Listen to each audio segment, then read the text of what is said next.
Hello mga lods. Tanim tayo ng talong. Tingnan nyo mga lods. Kailan na lang to tinanim pero ngayon no, mag-harvest na. May alugbati pa. Oh, kinis-kinis ng talong. Doon sa mga mahilig sa talong. Yun. Ito na yung oras nyo. Masarap ang talong. Antioxidant. Totoo nga to mga lods. Madali itong ma-harvest. Pakinggan mo niya itong pakinggan niya to, ito. Narinig ko lang to na madali itong mag-harvest ngayon. Kakatanim mo lang, harvest na agad. Ito, pakinggan nyo ha. Dali lang ha. Ito. Sa amin, nakapag-harvest na kami, kakatanim lang eh.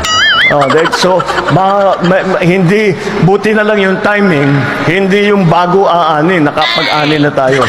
So, kung yung season na susunod, O diba mga lodi? Dapat ngayon pa lang, magtanim na tayo para bukas, harvest na agad.